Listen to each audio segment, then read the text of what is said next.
આપી દઈએ જે રીતે સુરતથી સમાચાર મળી રહ્યા છે। બોર્ડ નંબર 21માં ઈવીએમ બંધ પડ્યું હોવાના સમાચાર છે।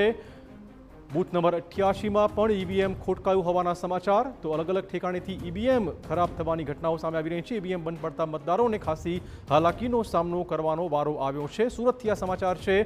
તંત્ર દ્વારા નવા ઈવીએમની વ્યવસ્થા ગોઠવવામાં આવી હતી।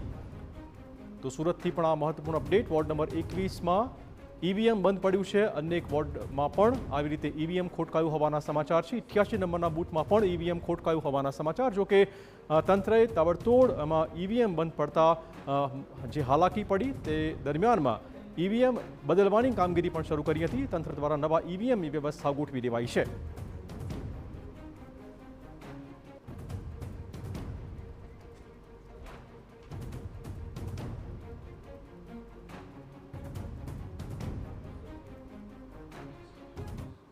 સૌરાષ્ટ્રની ચૂંટણીની અંદર વહેલી સવારથી અલગ અલગ શહેરોની અંદર જે રીતે મતદાન શરૂ થઈ ચૂક્યું છે ત્યારે સુરતની વાત કરીએ તો સુરતની અંદર પણ અલગ અલગ જે વોર્ડની અંદર જે વહેલી સવારથી લોકો છે તે મતદાન કરવા માટે પહોંચી રહ્યા છે। ત્યારે જે રીતે માહિતી મળી રહી છે સુરતના વોર્ડ નંબર 21ની અંદર બૂથ નંબર 88ની અંદર એક ઈવીએમ મશીન જે ખોટકાની સાથે તેને બદલવાનો જે વારો આવ્યો છે। અહીંયા જે ઉમેદવારો છે તેમની સાથે વાત કરીશું। કઈ રીતે શું મશીન બંધ પડ્યું હતું, કઈ રીતની વ્યવસ્થા કરવામાં આવી છે? અત્યારે અમારા પોલિંગ એજન્ટનો ફોન આવ્યો હતો કે 88 નંબર બૂથમાં વોર્ડ નંબર 21માં ઝોન ઓફિસની સામે એક મશીન લગભગ અડધો કલાકથી ખોટકાયું છે।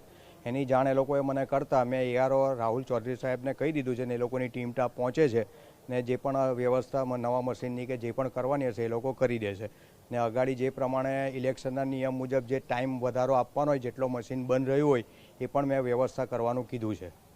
વહેલી સવારથી કઈ રીતે મતદાન થઈ રહ્યા છે, કઈ રીતે વ્યવસ્થાઓ છે? લોકોમાં ખૂબ જ ઉત્સાહ છે। સવારે વોકિંગ કરવા જે લોકો આવે છે એ લોકો પહેલાં અહીંયા આવીને મતદાન કરે છે અને પછી ઘરે જાય છે। અહીંયા અત્યાર સુધીમાં લગભગ સારું એવું મતદાન થયું છે।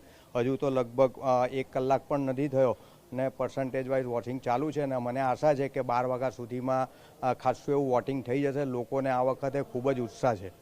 જે રીતે દ્રશ્યોની અંદર જોઈ શકાય છે વહેલી સવારથી લોકો છે તે મતદાન કરવા માટે પહોંચી રહ્યા છે। ત્યારે જે રીતે વોર્ડ નંબર 21ની અંદર એક ઈવીએમ મશીન ક્યાંક ને ક્યાંક જે ખોટકાતાની સાથે તેને જે બદલવાની જે નોબત આવી છે ને અત્યારે બદલવાની જે કામગીરી છે તે કરવામાં આવી છે। એટલે મહત્વની વસ્તુ એ છે કે વહેલી સવારથી સુરત અને સુરત જિલ્લાની અંદર સારું એવું મતદાન છે તે લોકો કરવા માટે પહોંચી રહ્યા છે।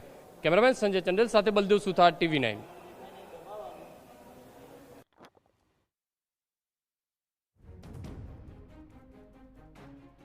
સવારથી જ મતદારો આજે મતદાન કરવા માટે ઉમટી રહ્યા છે, પરંતુ ક્યાંક ને ક્યાંક ઈવીએમમાં પણ ખામી સર્જાતા ઈવીએમ ખોટકાતાના પણ સમાચાર સામે આવ્યા। એક ઘટના રાજકોટથી સામે આવી, બીજી એક ઘટના વડોદરાથી પણ સામે આવી, જેમાં ક્યાંક ઈવીએમ ખટકાયા હોય જેને કારણે લોકોએ કતારોમાં ઊભા રહેવાનો વારો આવ્યો। પરંતુ આજે પ્રમાણમાં ગરમી પણ ખૂબ જ વધુ હોવાથી લોકો વહેલી સવારથી જ પોતાના મતાધિકારનો ઉપયોગ કરવા માટે પહોંચી રહ્યા છે।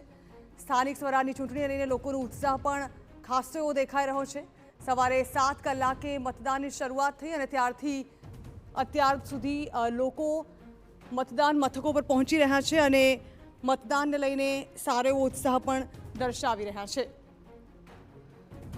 લગભગ 25,000થી વધુ ઉમેદવારો જે છે તે ઊભા છે અને તેઓ જીતના વિશ્વાસ સાથે ચૂંટણી લડી રહ્યા છે।